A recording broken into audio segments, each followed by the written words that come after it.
찬송가 380장입니다. 380장. 나의 생명 되신 주, 주님 앞에 나아갑니다.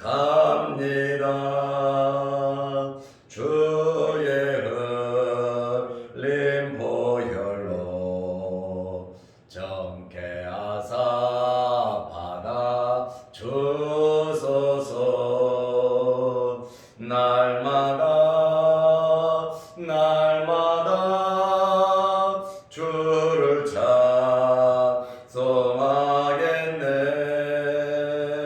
주의 사랑 줄로서 나를 굳게 잡아 매소서.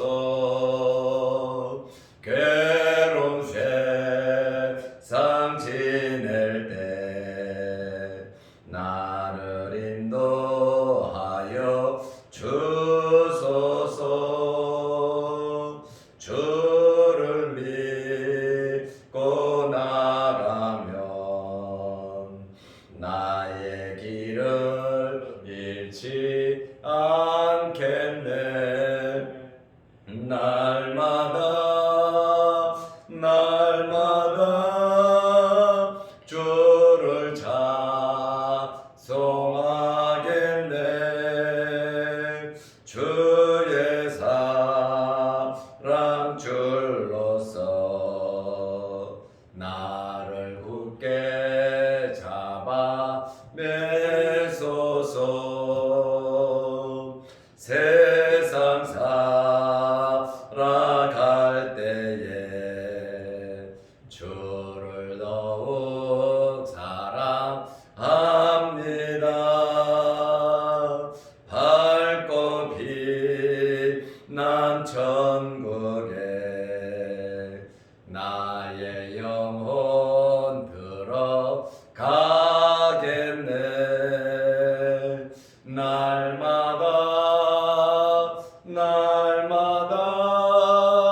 주를 찬송하겠네.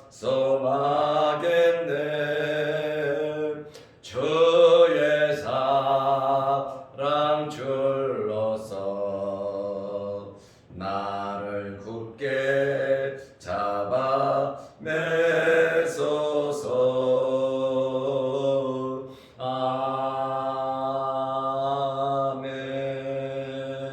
아멘. 사도신경으로 우리의 신앙을 고백하겠습니다. 전능하사 천지를 만드신 하나님 아버지를 내가 믿사오며 그 외아들 우리 주 예수 그리스도를 믿사오니 이는 성령으로 잉태하사 동정녀 마리아에게 나시고 본디오 빌라도에게 고난을 받으사 십자가에 못 박혀 죽으시고 장사한 지 사흘 만에 죽은 자 가운데서 다시 살아나시며 하늘에 오르사 전능하신 하나님 우편에 앉아 계시다가 저리로서 산자와 죽은 자를 심판하러 오시리라. 성령을 믿사오며 거룩한 공회와 성도가 서로 교통하는 것과 죄를 사하여 주시는 것과 몸이 다시 사는 것과 영원히 사는 것을 믿사옵나이다. 아멘. 하나님의 말씀 디모데 전서 3장 8절에서 13절 말씀까지 보겠습니다. 이와 같이 집사들도 정중하고 일구이언을 하지 아니하고 술에 임박히지 아니하고 더러운 일을 탐하지 아니하고 깨끗한 양심에 믿음의 비밀을 가진 자라야 할지니 이에 이 사람들을 먼저 시험하여 보고 그 후에 책망할 것이 없으면 집사의 직분을 맡게 할 것이요. 여자들도 이와 같이 정숙하고 모함하지 아니하며 절제하며 모든 일에 충성된 자라야 할지니라. 집사들은 한 아내의 남편이 되어 자녀와 자기 집을 잘 다스리는 자일지니 집사의 직분을 잘한 자들은 아름다운 지위와 그리스도 예수 안에 있는 믿음의 큰 담력을 얻느니라. 아멘. 13절 말씀까지 보았습니다. 어제는 감독의 자격에 대해서 말씀을 드렸습니다. 감독의 자격 요건이 15가지였습니다. 목사의 주 업무는 첫째, 기도하는 것입니다. 오로지 기도하는 일에 힘써야 하고, 둘째로는 말씀 사역을 잘 해야 하고, 셋째로는 교회를 잘 이끄는 치리하는 일을 해야 합니다. 그러기 위해서는 영성이 있어야 되고, 실력이 있어야 되고, 열심이 있어야 되고, 모범적이어야 합니다. 오늘 본문에는 집사의 자격 조건에 대해서 말씀을 하고, 집사가 받을 보상에 대해서 말을 하고 있습니다. 첫째로 집사라고 하는 말의 의미를 알아야 합니다. 집사라고 하는 말의 의미는 남에게 봉사하는 사람, 수행원, 종, 일꾼, 시중 드는 사람이라고 하는 의미를 가지고 있습니다. 둘째로 집사가 해야 할 일이 있습니다. 첫째는 집사를 가리켜서 청지기라고도 합니다. 청지기라고 하는 것은 하나님의 소유물을 관리하는 자들입니다. 내 것을 관리하는 것이 아니고 하나님의 것을 관리하는 것입니다. 우리 교회 다니는 모든 사람들은 청지기입니다. 빈손으로 와서 우리는 빈손으로 이 세상을 떠납니다. 모든 것은 하나님의 것입니다. 우리가 가지고 있는 것, 우리가 쓰는 것, 우리가 먹는 것, 우리가 하는 모든 것은 하나님의 것입니다. 그러므로 청지기는 하나님의 것을 하나님의 뜻에 맞게 사용해야 하는 것입니다. 내 것이 아니고 모든 것이 하나님의 것임을 믿으시기 바랍니다. 둘째로 집사가 해야 할 일은 하인입니다. 하인은 열심히 자기 일을 하는 사람이에요. 교회가 맡긴 일을 즐거운 마음으로, 기쁜 마음으로 하는 그러한 자들입니다. 셋째로 섬기는 자입니다. 교회를 잘 섬겨야 하고 교인들을 잘 섬겨야 하는 것이 집사가 해야 할 일입니다. 넷째로 일꾼입니다. 신실한 일꾼으로서 하나님의 뜻을 이루는 일을 집사가 해야 하는 것입니다. 그러므로 초대 교회에서는 집사들이 교회의 감독들을 잘 돌봤습니다. 목사들을 잘 돌봤단 말입니다.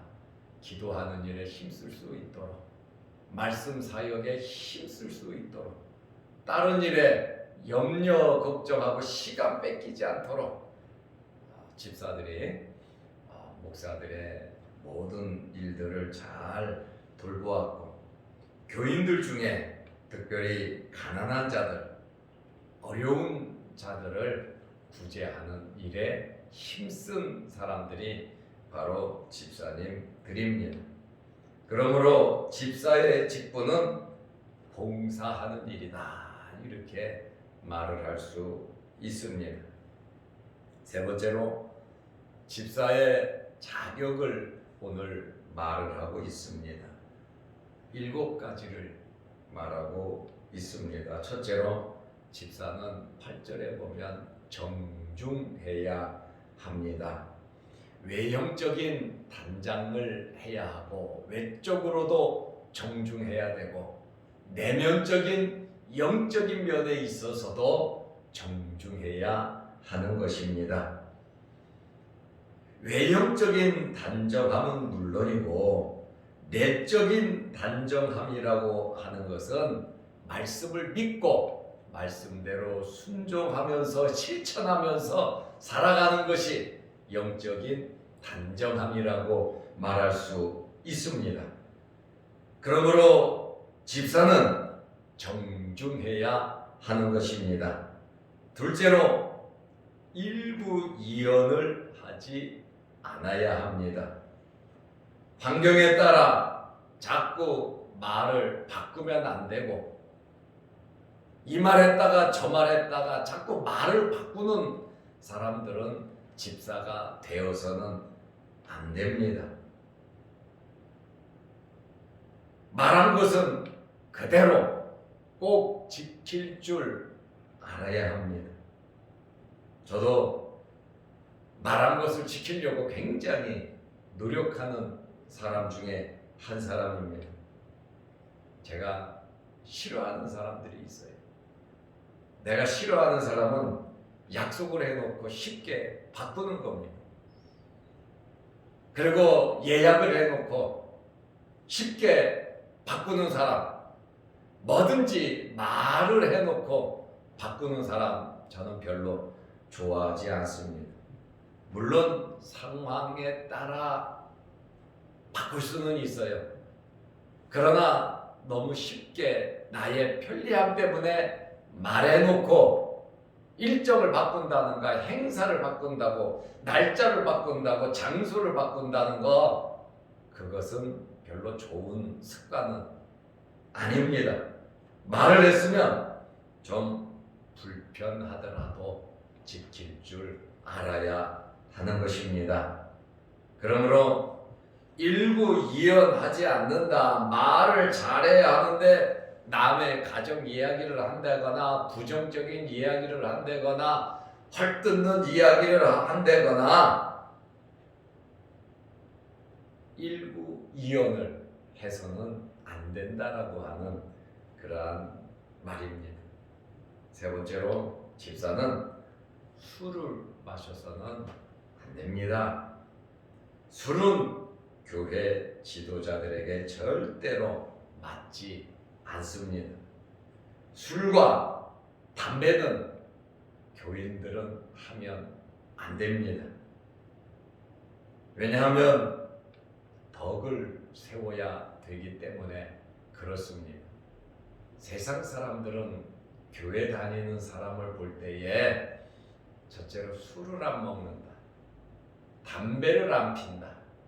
그리고 양심적이고 깨끗하다. 아직도 세상 사람들은 교회 교인들을 볼 때에 천사처럼 보고 있습니다. 우리와 똑같이 않은 성별된 사람으로 말을 합니다. 그렇게 생각합니다. 그러므로 우리 교회 다니는 사람들, 지도자들은, 교회 직분자들은 절대로 술과 담배를 멀리 해야 하는 것입니다. 절대로 신앙생활에 도움이 되지 않습니다. 네 번째로 집사는 더러운 일을 탐해서는 안 됩니다. 비열한 수단으로 돈 벌으면 안 돼요. 불법적인 방법으로 잘못된 물건을 팔면서 돈을 벌어서는 안 됩니다. 절대로 부정한 방법으로 남에게 피해를 주면서 양심을 속여가면서 돈을 벌어서는 안 됩니다. 돈을 제2의 생명이라고도 합니다. 돈은 참 귀한 거예요. 돈은 참 좋은 거예요. 많을수록 좋고 돈은 쓸 때가 참 많습니다.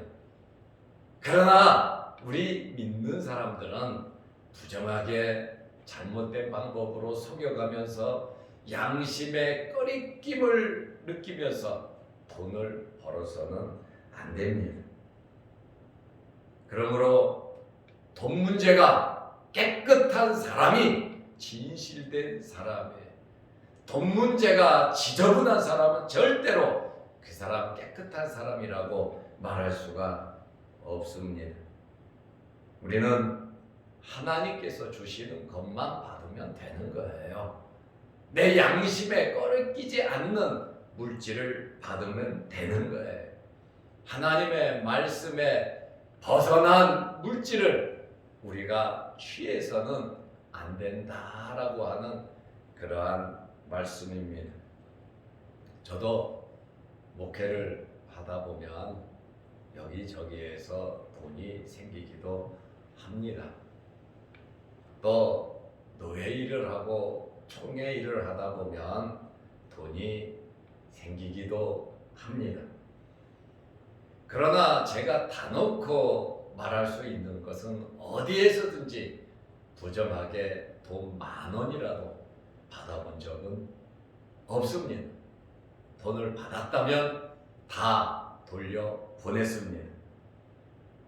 교회 교인들 신방을 가면 예배를 드리고 나서 꼭 봉투가 2장이 탁자에 올라옵니다. 하나는 감사헌금이고 하나는 목사님 오늘 말씀 주셔서 감사합니다. 도서비로 쓰시고 또 사모님이랑 같이 오셨는데 식사라도 이걸로 하십시오 해서 꼭 봉투 2개를 우리 교인들이 놓아둡니다. 잘하는 일입니다. 예의죠. 그런데 가끔 어떤 일이 있냐면 아무 글씨도 쓰지 않은 흰 봉투를 줄 때가 있습니다. 우리 교인들은 잘 알지요.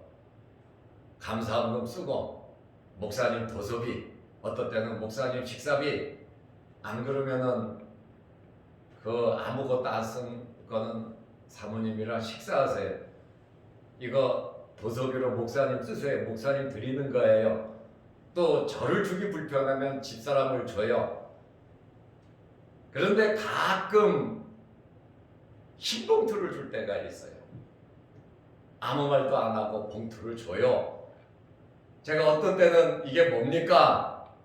감사헌금입니까? 뭡니까? 목사님 쓰시라고요. 그러면 제가 써요. 그런데 물어보지 못할 사람들이 또 있어요. 흰 봉투를 주면 왜 상처받을까봐 물어보지 않아요. 그러면 그 봉투는 100% 그 사람 이름으로 제가 감사헌금을 냅니다. 어떤 때 주보를 보면 그 사람 이름이 2번 기록될 때가 있기도 해요. 그래서 자그마한 그 돈이지만 이거 내가 하나님 앞에 감사헌금 목사님한테 드렸는데 왜 주보에 내 이름이 없지? 이렇게 생각을 하면 그 사람은 상처를 받게 되고 목사에 대한 신뢰를 저버린단 말입니다. 돈 5만원, 10만원, 20만원, 30만원 때문에 그거 목사가 그냥 썼다가 아무것도 적지 않고 목사님을 줬는데 주보에 감사헌금에 이름이 없으면 받는 사람들이 있단 말입니다. 만에 하나 그러한 사람들이 생겨서는 안 되잖아요. 그러다 보니까 뭐 돈이 꼭 필요한 것은 아닌데 그 돈 5만원, 10만원, 20만원, 30만원 챙겨서 뭐 목사가 배부를 것도 아니잖아요. 그래서 지금 35년, 36년째 목회를 하면서 지금까지 그렇게 해 왔습니다. 왜냐하면 이 돈이 있는 곳에, 물질이 있는 곳에는 시험이 뒤따라온단 말입니다. 상대방의 입장을, 생각을 모르기 때문에 가장 좋은 것이 그 사람 이름으로 하나님께 드리는 것이 최고 덕스러운 것이라 그렇게 하고 있습니다. 5번째로 깨끗한 양심의 믿음의 비밀을 가진 자여야 합니다. 깨끗한 양심이라고 하는 것은 선한 양심을 의미합니다. 예수 그리스도의 보혈을 믿고 예수님을 믿고 깨끗한 양심이 된 거예요. 이 깨끗한 양심을 가지고 깨끗하게 살아야 되는데 깨끗하게 살지 못하는 사람들이 참 많아요. 우리가 내 양심에 꺼리낄 것이 없이 우리는 살아야 됩니다. 내 양심에 꺼리끼는 일은 우리가 해서는 안 되는 것입니다. 그러므로 내 양심이 불편하면 우리는 스톱해야 합니다. 내 마음에 꺼리낌이 있으면 그거 행하면 안 되는 것입니다. 그것이 뭐냐? 깨끗한 양심입니다. 원래 예수 그리스도의 피로서 우리의 양심이 화인 맞은 양심이 더러운 양심이 깨끗한 양심이 되었어요. 이 깨끗한 양심을 우리는 계속 소유하려고 하면 믿음으로 살아야 하는 거예요. 그리고 우리는 영혼이 살아있잖아요. 그렇다 보니까 내 양심에 꺼리끼는 일이 있으면 여러분 하지 마시기를 바랍니다. 그리고 믿음의 비밀을 가진 자라야 그랬는데 믿음의 비밀은 뭡니까? 예수 그리스도 복음입니다. 예수 그리스도의 복음을 알고 십자가와 부활을 믿고 하나님의 말씀을 그대로 소유하고 그대로 행하고 사는 그것이 뭐냐? 바로 믿음의 비밀입니다. 그러므로 예수 그리스도의 가르침을 따라 또 예수 그리스도를 믿음으로 구원받은 하나님의 자녀로서 살아가는 것이 믿음의 비밀이라고 말할 수 있습니다. 여섯 번째는 시험하여 보고 그 후에 책망할 것이 없으면 집사로 임직해야 합니다. 직분은 너무 귀한 거예요. 교회의 직원은 안수 집사와 장로, 목사입니다. 교회의 직원을 선출할 때 정말 신중해야 합니다. 그리고 우리 권사님들을 선택할 때도 신중해야 합니다. 하나님의 영광과 직결이 되고 본인의 삶과 직결이 될 뿐 아니라 다른 사람들에게도 영향력이 있기 때문에 직분을 받는 사람들은 시험하여 보고 책망할 것이 없을 때 직분을 주는 겁니다. 그래서 교회 생활이 모범적이어야 합니다. 가정 생활이 모범적이어야 합니다. 사회 생활도 모범적이어야 합니다. 그래서 직분자, 집사를 뽑을 때에 아무나 뽑지 않아요. 신앙생활을 오래 하면서 잘 배우고 그 다음에 잘 실천해서 모범적인 사람을 뽑는 겁니다. 그래서 교회에서 투표를 하는 거예요. 교회 투표에서 3분의 2의 표를 받는다고 하는 것은 굉장히 어려운 일입니다. 우리 교회는 지금까지 제가 결정을 하고 당회에서 결정해서 안건을 내놓고 교인들에게 투표를 맡기면 거의 다 100% 선출이 피택이 됩니다.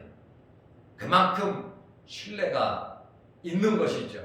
목사에 대한 신뢰와 당회에 대한 신뢰가 있다 보니까 목사와 당회가 추천을 한 모든 사람들은 교인들이 다 그대로 지금까지 다 받아 주었습니다.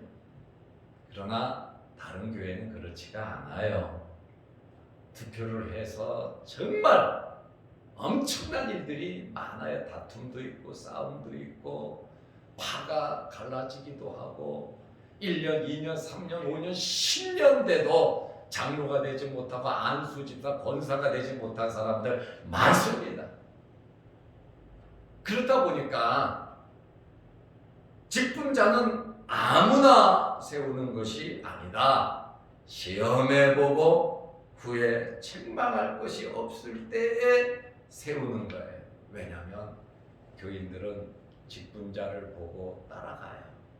또 직분자가 잘못하면 또 상처를 받아요.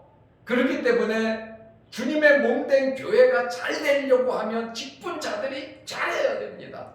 직분자들이 솔선수범하고 모범을 하고 모든 면에 잘해야 다른 사람들이 그것을 보고 그만큼 따라하는 거예요. 교회 교인들은 목사가 하는 것 이상 하지 않습니다. 제가 봐도 그래요. 헌금을 하는 것도 그렇고 모든 면에 저를 아직 능가하는 사람은 없습니다. 목사가 하는 것 이상 하는 사람들 거의 없어요. 장로님들, 안수 집사님들, 권사님들 정말 잘해야 합니다. 그것이 주님의 몸된 교회를 튼튼하게 세우는 비결이에요. 주님께서 기뻐하시는 거예요.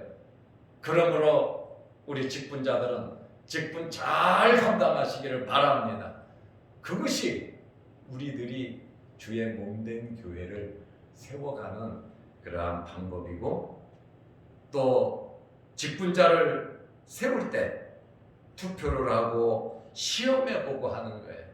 또 직분자가 되었을 때 그것으로 끝나는 것이 아니라 직분자가 된 다음에는 더 잘해야 되는 겁니다. 더 노력해야 되는 겁니다. 그래야 덕스럽고 본인에게도 유익이 되는 겁니다. 7번째로 자기 가정을 잘 다스리는 자가 되어야 합니다. 감독도 집사도 직분자들은 자기 가정을 잘 지켜야 되는 겁니다. 한 아내의 남편이 되고 뿐만 아니라 남편의 책임을 잘하고 자녀들을 잘 다스리는 모범된 가정이 되어야 하는 것입니다. 4번째로 집사에게 약속한 보상이 있습니다. 디모데전서 3장 13절입니다. 집사의 직분을 잘 감당한 자에게 상급이 있는데 첫째로 아름다운 지위를 얻습니다.